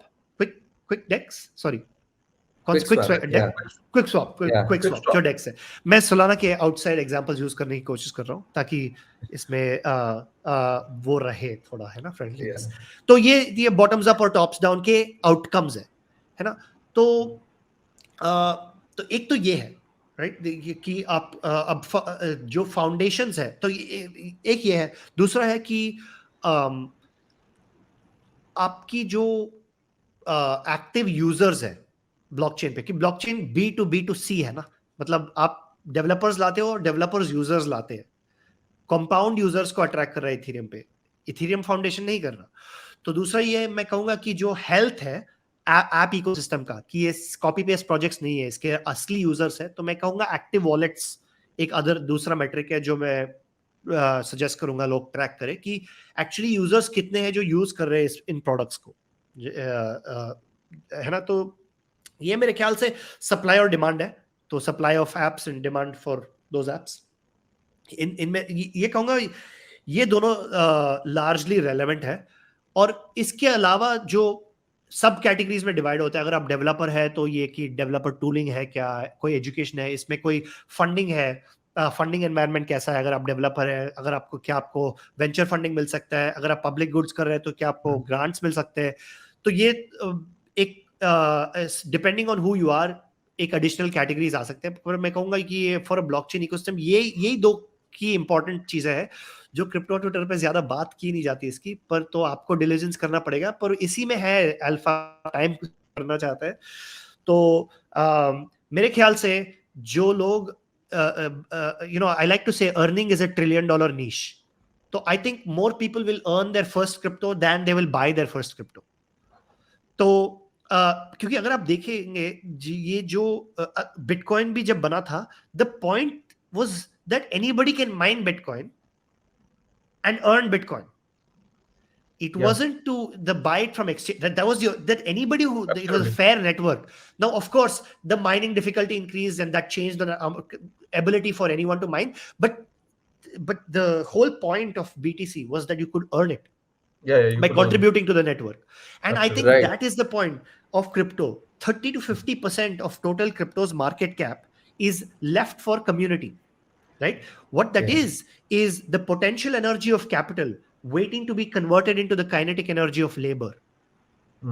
So 30 to 50% of market cap is up in the air looking for talent to earn it. तो मेरे को लगता है यार, तो जो भी है आज का क्रिप्टो का मार्केट कैप इतना 600 बिलियन जो भी है, तो उसमें से यार 200 to 300 billion is waiting to be earned. तो मुझे लगता है more people will earn than they will. इसका तो ऑन रैंप जो बोलते हैं, मुझे नहीं लगता कि ऑन रैंप ये है कि आप एक्सचेंज पे अकाउंट बनाओ। मुझे लगता है ऑन रैंप ये है कि आप कंट्रीब्यूशन इंटरनेट पे इजी करा दो और easy earning. Right, very interesting set of thoughts regarding the yardstick. और उसी को लेके लाइक यू नो अपन ने जो किलर की बात करी, तो लाइक यू नो अनफॉर्चुनेटली और this is the way how crypto works, जब इथेरियम आया था तो लोग उसको बिटकॉइन किलर बोलते थे, at like you know Solana जब आया था तो उसको इथेरियम किलर बोलते थे। That's not what the core team post, but that's how people thought about it. वैसे ही अभी एक चेन आई है जिसका नाम है एप्टोस एंड सुई, and they are being posed by the crypto Twitter and the community to be Solana, like you know, killers or whatever. And there was a lot of ecosystem migrating from Solana to Aptos and stuff like that. Why they keep saying killers? What are your views on Aptos in general as a blockchain, and Aptos and Sui as a blockchain, and what do you think about this migration in general that you are thinking of? हाँ, तो एक तो ये कि यार I think there is the big difference seems to be between these two, as I understand it, is Solana has an accounts based model where you have to, you know, before you make you have to call every account you're about to touch, right, when you're programming. That makes it for that makes it so that you have to be sophisticated, you could make errors, things like this, right? That's what allows for parallelization of transactions. तो ये तो वो है, whereas move based languages जो है, जो ये Aptos, Sui वगैरह है, in my again I'm not a developer, तो ये मेरे को conceptually समझ में आता है, but in practice I don't know how much of this works in the way it's described. But ये कि इनके object centric data model है, तो अगर you just need to call the object, और उसमें जो अगर आप कोई NFT contract है, तो you just have to specify that it's that object, and that object can be owned by any address. So it's just relatively more intuitive. एक तो ये, but it's a programming interface. At the end of the day, it's hard for programming interfaces to have. Like you can have a move interface on Solana, on some day, or right. Now a lot of this doesn't translate one to one. There might be bugs. The levels of abstraction are not good, but that's what the language is insufficient, right? And then they claim to also parallelize ordering, execution, and storage of a transaction. Okay, this is my steel man of what Sui does differently. I don't know how that works, because they also have something called so if any transaction has three components, right? It's how do you order it? You have to order the transactions, then you have to execute the transactions, and then you have to store the transaction, right? So they claim to be able to do all three in parallel, and particularly storage, which is they do it through what is called intra-validator sharding. So within a validator, they have shards that execute different parts of the state. I don't know how this works. I am not technically competent to understand it. तो मेरी IQ इधर ही खत्म होती है. तो ये मैं समझने की कोशिश मैंने की है, और अब मैं वेट कर रहा हूँ इनके इकोसिस्टम डेवलपमेंट को देखने के लिए, क्योंकि मेरे को लगता है ये blockchains are basically like cities. अगर आप देखेंगे तो ये आप एक बैरन लैंड के सामने एक मेयर खड़ा है, एक मेयर खड़ा है बैरन लैंड के सामने और बोल रहे हैं यार यहाँ पे हम बनाएंगे होटल्स, पार्क्स, रेस्टोरेंट्स, यहाँ पे जॉब्स मिलेंगी आपको, आप यहाँ आके माइग्रेट हो जाइए. यही है ना सारे मेयर, जो सारे ब्लॉकचेन फाउंडेशंस है, ये बेसिकली सिटी गवर्नमेंट से बोल रहे हैं आप आइए हमारे शहर में और हम आपके लिए एक फ्यूचर बनाएंगे. तो ये पहले डेवलपर्स को बुला रहे हैं. तो जो ये DeFi प्रोटोकॉल्स है, NFT मार्केटप्लेस है, जो भी है, एप्स है, वो इक्विवेलेंट है जो पार्क्स बना रहे हैं, जो residential complexes. They are the producers. Cities पहले प्रोड्यूसर्स को अट्रैक्ट करेंगी, फिर कंज्यूमर सिटीजन्स आएंगे कि अच्छे यहाँ पे अच्छा पार्क है, अच्छा रेस्टोरेंट है, तो हम अभी मूव होंगे, है ना. ऐसे ही लोग दुबई जा रहे हैं. तो ये एक अब आपने बड़ा सा एरिया तो बना लिया है, यहाँ पे वाटर सप्लाई है, इलेक्ट्रिसिटी सप्लाई है. अब आपको देखना है कि यहाँ पे लोग आते हैं क्या, बिल्डिंग्स बनाते हैं क्या, रेजिडेंशियल कॉम्प्लेक्सेस बनाते. तो ये एक, इसको प्रिडिक्ट करने का कोई तरीका है नहीं. तो ये हो सकता है कि Chicago is the New York killer, है ना, और Chicago is the Manhattan killer, क्योंकि शिकागो में ज्यादा जगह है और वहां पे भी ट्रेडिंग फर्म्स है, पर उसने मैनहट्टन को तो किल नहीं किया.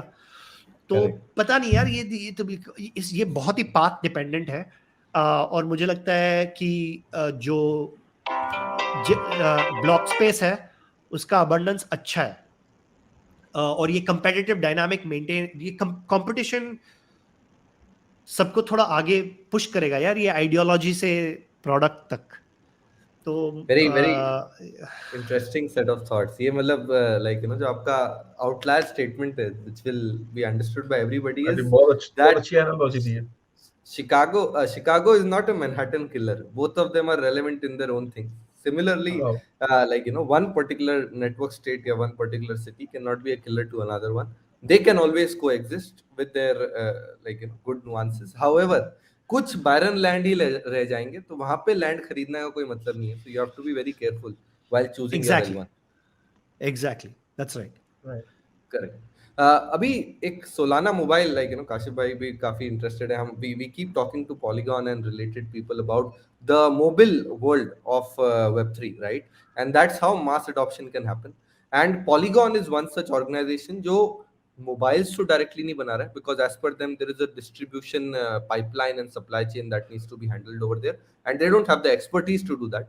इसीलिए वो लोग उस डायरेक्शन में नहीं सोच रहे. पर उनने भी एक I think out of everybody in Ethereum, they are the ones जो Web3 को मोबाइल पे लाना चाह रहे हैं using Dapp Store kind of a thing. So, but Solana एक step further गया, जैसे कि अक्षय आप बता रहे थे. They are product focused people who are decentralization को ध्यान में रखते हुए प्रोडक्ट के ऊपर ज्यादा काम करते हैं. So Solana has launched its own mobile, right? Which is a crazy big thing in general. So what do you think about the Web3 mobile industry in general? What do you think about Solana mobile? क्या आपने use किया? And what is the future of mobile world in Web3? यार हाँ, एक तो ये है कि मैं एग्री करता हूँ कि जो जिसका आपका एक्सपर्टीज नहीं है वो आप किसी पार्टनर के साथ कोलैबोरेट करके करो. मुझे लगता है सोलाना फोन एक आउटकम था कि एनाटोली, जैसे आप बोल रहे थे, उन्होंने काम किया था क्वालकॉम में बहुत साल, तो उनको एक्सपीरियंस रहा है ये चीज़ें मतलब डिज़ाइन करने की मोबाइल्स के लिए.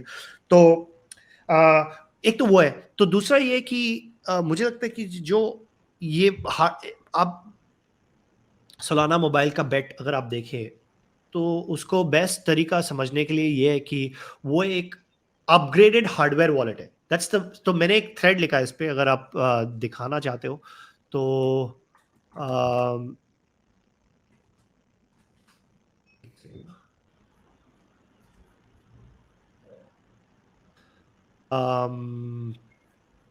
मैंने एक ये देखा था जो लाइक लॉरा शिन ने इसके बारे में बात करी थी। That was like kind of whole thing where this guy ये इसमें कोई चैट नहीं है ना? अच्छा चैट है, हाँ ये देखिए आप। तो इसमें मैंने एक थ्रेड लिखा था कि how to think about the Solana mobile.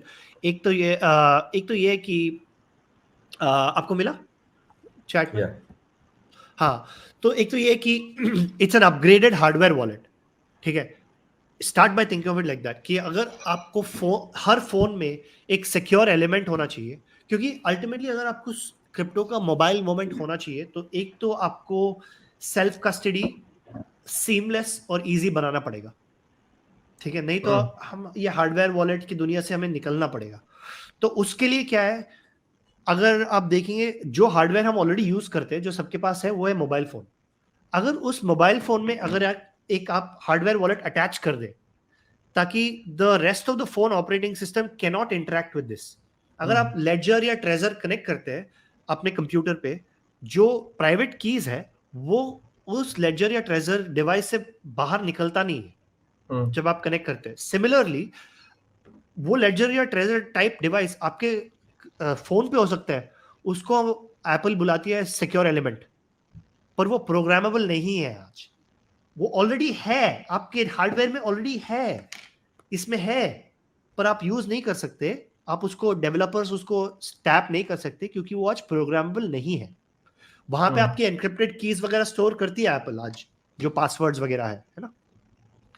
तो इस फोन के लॉन्च करने से दो चीजें हो सकती है, या तो एक तो लोगों को एक बहुत ही ज्यादा सिक्योर एनवायरनमेंट मिल सकता है जहां पे वो मोबाइल एप्लीकेशंस जैसे ये जो आप स्क्रीन पे देख रहे हैं वो मिल सकता है विदाउट कि कोई, अगर फोन भी इंटरनेट पे कनेक्टेड है तो भी आपकी प्राइवेट कीज एक्सपोज नहीं है, क्योंकि फोन में एक सिक्योर एलिमेंट है जो बायोमेट्रिक के साथ ही खुलता है। जो ट्रांजैक्शन आप साइन कर रहे हैं ये एक्चुअल वॉलेट हार्डवेयर वो सिक्योर एलिमेंट में जो है कोल्ड स्टोरेज से साइन कर रहे हैं आप। ये तो एक तो ये है, तो आपको मच अपग्रेडेड बेटर हार्डवेयर, ये हार्डवेयर वॉलेट से तो बेटर है ना एक्सपीरियंस की तरफ से। एक तो ये मिनिमम एक्सपेक्टेशन है, अगर आप फोन खरीदते हैं तो ये मिनिमम आपको मिलेगा। अब जो मुझे लगता है मीडियम टर्म सक्सेस है वो ये है कि एप्पल और गूगल को प्रेशर फील होए कि वो भी अपना सिक्योर एलिमेंट जो ऑलरेडी है उनके डिवाइसेस में उसको ओपन कर दे डेवलपर्स के लिए प्रोग्राम करने के लिए, ठीक है। वो दूसरा आउटकम है जो मीडियम सक्सेस है। और जो मूनशॉट सक्सेस है वो ये है कि इसमें इतने सारे अच्छे एप्लीकेशंस आ जाए कि लोग इसको खरीदने लगे, क्योंकि उस एप्लीकेशंस को सिक्योरली यूज करने के लिए कोई और तरीका है ही नहीं बट ये खरीदे। और अगर आप देखेंगे ये लेजर जो कंपनी है जो हार्डवेयर वॉलेट्स बनाती है, आपको लगे ये छोटी कंपनी है, ये यूनिकॉर्न है ना। तो ये बहुत ही छोटे डेमोग्राफिक को केटर करती है, पर ये यूनिकॉर्न है। Ledger has a daily inventory of $2 million. So, yeah. Right. So, I think that's how you think about mobile. It's a bet you make on a product and product direction. Minimum success is better hardware wallet, which is proven today. If you want a better hardware wallet, it's there for you. Medium term success, which is basically it forces Apple and Google to open their doors to crypto. Great outcome. Solana Mobile, you can wrap it up in a bow. It's a collectible in 10 years from now. You keep it there, and it's just it's a piece of tech history. An absolute moonshot outcome is it achieves so much penetration because there are applications on that are not accessible anywhere else, and that is not unprecedented. As I said, Ledger is a device that people buy today. It's so hard to use. You can't read what's on it. That's not a billion user compatible, right? But still people use it, and it's a unicorn. So I think it just makes that process better. Yeah, absolutely, 100% agree with that. Thoroughly convinced. And I think going forward, Apple and Google, they generally, they have their own operating system, and Right now we are seeing that if all the Web3 applications are finding a difficult time to penetrate into that operating system. Obviously they have, you know, they don't allow, you know, they have their own set of rules and standards. If you are not following that, Web3 apps in future will not be available on phones, and they'll definitely face a tough time. Yes. Somewhere I think operating system, decentralized operating systems, and a phone is a organic way forward. I think Polygon has taken this step in. Right now people are not understanding that, you know, maybe in future when we say dApps, what are dApps? DApps are supposed to be as popular as the applications that you are using today. So if they have to reach to billion people around the world, I mean, that has to go through a mobile phone only, no? Because you cannot expect people to be using everything on their desktop, right? So I think going forward, this is the way forward, I guess. Right So उसके हाँ, Pranav. Right मेरा मेरा एक बहुत ही greedy question था because वेब3 की दुनिया का जो ऑडियंस है वो अधिकतर लाइक यू नो वेब3 curious people of Hindi ecosystem है which are mostly Indians and developers around India. So what I have seen is कि सोलाना का एक अच्छा खासा इकोसिस्टम जो है वो इंडिया में बना है, right? And Solana in general as a foundation is very bullish on Indian developer ecosystem. In that's how things are. So what do you think about Solana ecosystem foundation or in general Web3 ecosystem and Indian developer fraternity and like you know जो super team कर पाया है India में, उससे क्या foundations जो दुनिया की हैं जैसे ग्राफ फाउंडेशन है, आर्बिट्रम फाउंडेशन अभी बन रही है, उसको क्या सीखना चाहिए? हाँ, तो ये मैं इस पे भी मैंने एक थ्रेड लिखा है, तो अगर आप मेरे को इजाजत देंगे तो मैं एक शेयर करना चाहता हूँ.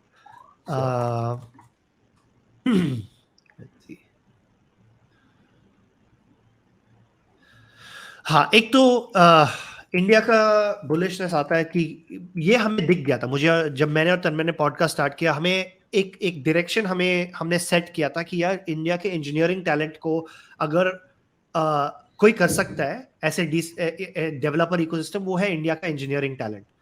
तो ये काफी ऑब्वियस बेट था हमें, क्योंकि हमने देखा था ये वेब 2 में प्रोलिफरेट होते हुए. तो ये नेचुरल था कि हम इस पे बेट करें. अब सुपर टीम लाइव है इंडिया, वियतनाम, मेक्सिको, जर्मनी और टर्की में, तो 5 कंट्री में. एक तो ये, और हमने कहा था यार किसी को कोई पैसे नहीं देंगे सुपर टीम को ज्वाइन करने में. It's free for anyone to join, but not everyone can join, है ना? तो you have to earn your way through it, through showing your proof of talent. तो वो कल्चर जो है, जो एक the best developers are meeting other developers, वो and then of course marketers, designers, वो एक, and when you start working with each other on projects, it creates a friendship and camaraderie. तो वो एक इकोसिस्टम बन गया है. एक तो ये, तो अगर कोई सोलाना इकोसिस्टम में बिल्ड करना चाहता है, वो बस सुपर टीम में जाके एक बाउंटी में अप्लाई कर सकता है या एक छोटा सा ग्रांट के लिए अप्लाई कर सकता है, और उनको अपना पहला क्रिप्टो अर्न करने की अपॉर्चुनिटी मिलती है, in contrast to the rest of the space where उनको अपना पहला फिएट खर्च करने का बोला जाता है ना? तो ये एक तरफ से रग पुल्स का एक opposite end of the spectrum है. तो वो हमने मेंटेन किया कल्चर में. एक तो वो है. दूसरा, जो फाउंडेशन की तरफ से मैं जो बोलूंगा वो ये है कि एक जो इसमें आप देखेंगे की डिफरेंसेस में, अगर आप थोड़ा नीचे जाएंगे तो फाउंडेशन और सिटी में, एक फाउंडेशन जो है वो कंपनी नहीं है, वो एक सिटी का गवर्नमेंट है. तो सिटी की गवर्नमेंट की काम नहीं है कि वो जाके वो होटल्स बनाए, रेस्टोरेंट्स बनाए. वो तो यूएसएसआर हो गया ना, सोवियत रशिया, तो वो पता है हमें वो फेल होता है. तो उनका काम ये है कि बस वो छोटा रखे गवर्नमेंट को. गवर्नमेंट का रोल छोटा होना चाहिए और बस पॉलिसी इंसेंटिव्स होना चाहिए कि ये करो आप, और डिसइंसेंटिव ये मत करो आप, है ना?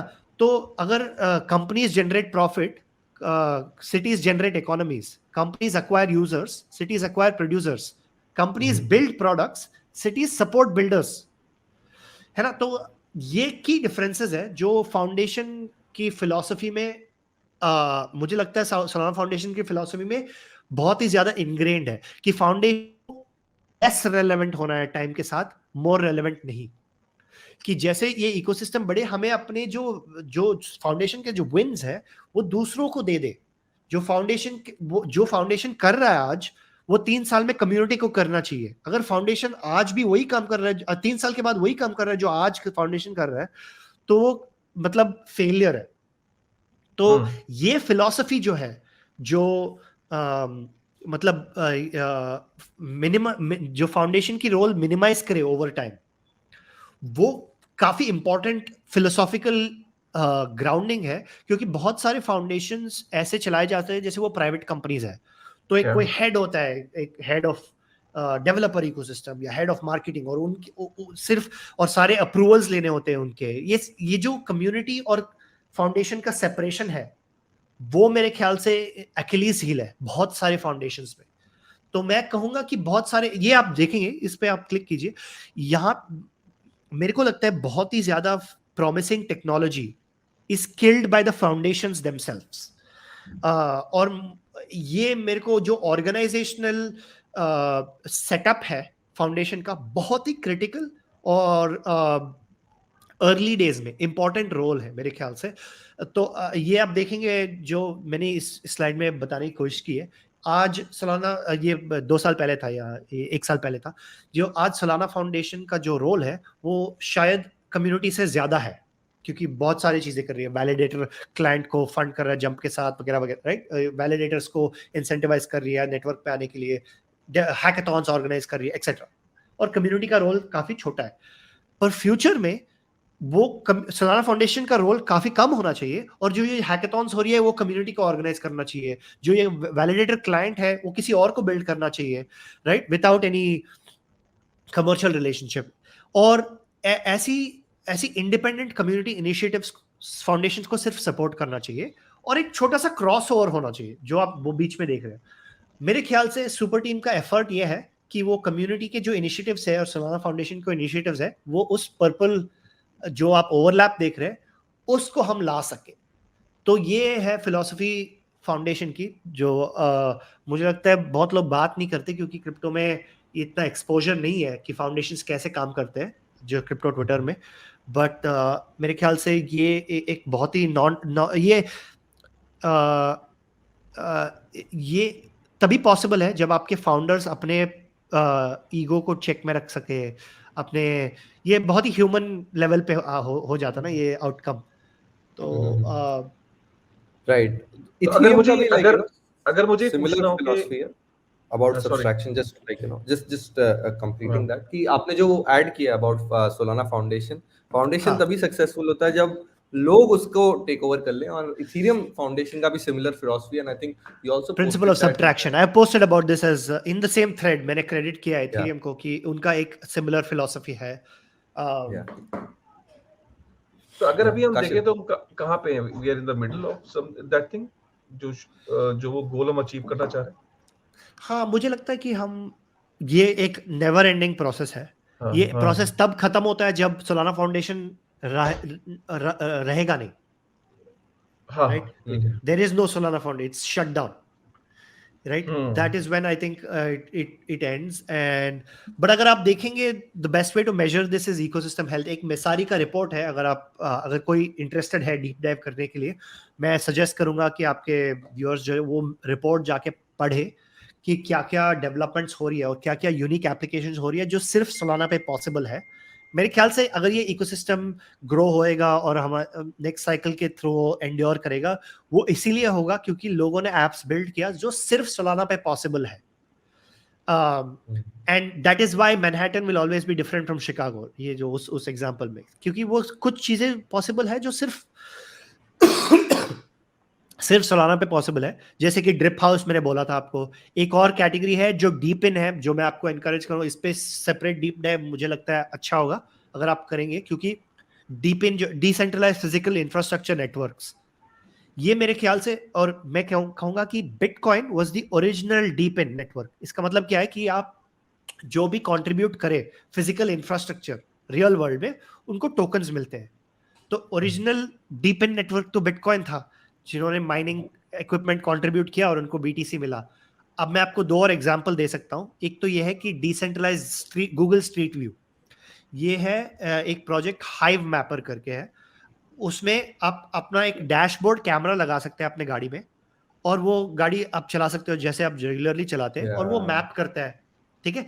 तो उनके hundreds of thousands of contributors है, और for every mile you map you get some honey tokens जो उनका नेटिव टोकन है, ये कोई उस टोकन को ट्रेड वेट करने का एडवाइस नहीं है, तो मैं बस आपको ये पॉइंट ये है कि व्यूअर्स को समझाना कि ऐसे क्रिप्टो नेटवर्क कैसे आप बूटस्ट्रैप कर सकते हैं फ्रॉम द ग्राउंड अप।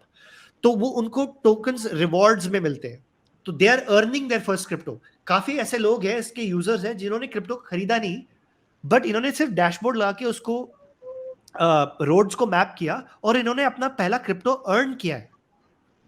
तो आप समझ सकते हैं कि ये एक प्रोडक्ट है। हीलियम एक और प्रोडक्ट है जो वाईफाई हॉटस्पॉट्स आप नेटवर्क को कंट्रीब्यूट कर सकते हैं।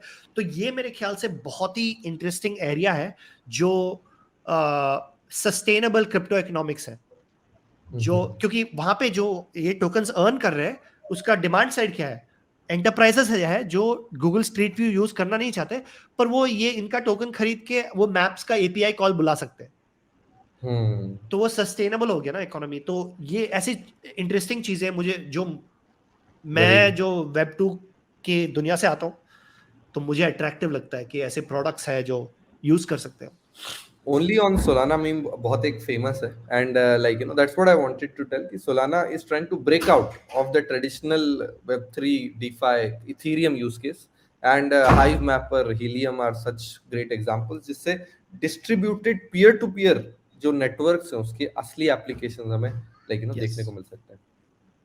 Awesome. Maybe the next innovation, next Uber, next Airbnb. Exactly.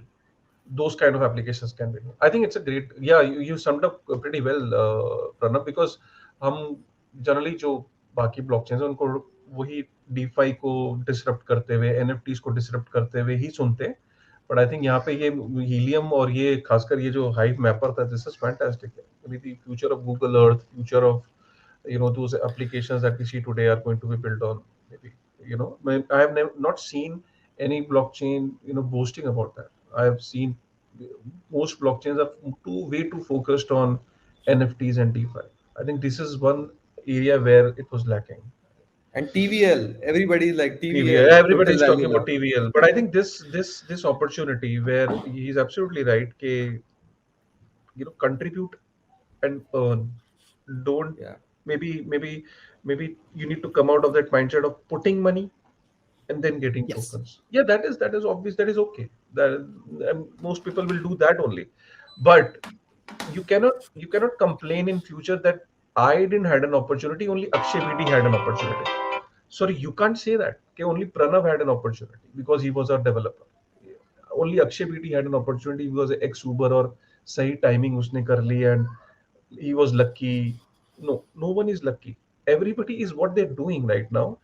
Even me, being a non-technical background, I'm just putting in effort and getting rewarded.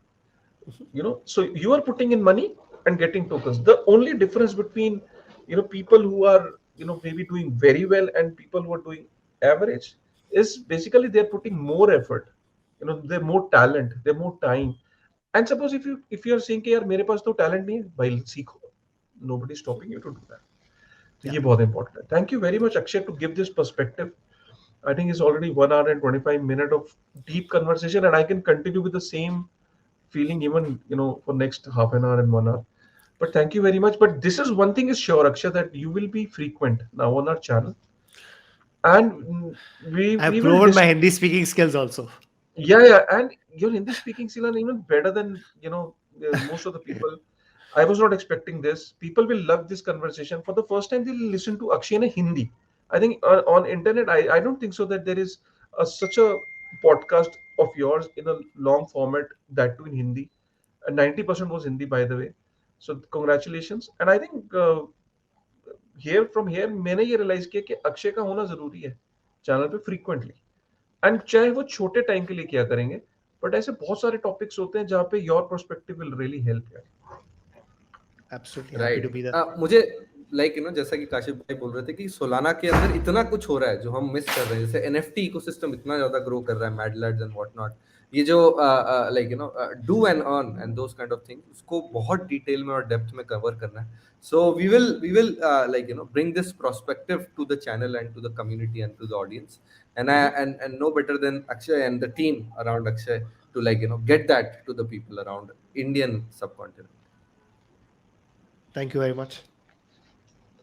Thank you very much, Akshay, for your time, guys. If you want to follow Akshay, please description में मैं अक्षय का Twitter handle, it's a, you should go there. Akshay के threads हैं, उनको पढ़िए और definitely इस podcast को like करिए. And you want Akshay to frequently come on our channel, please उसको comment करके जरूर बताइएगा, ठीक है ना?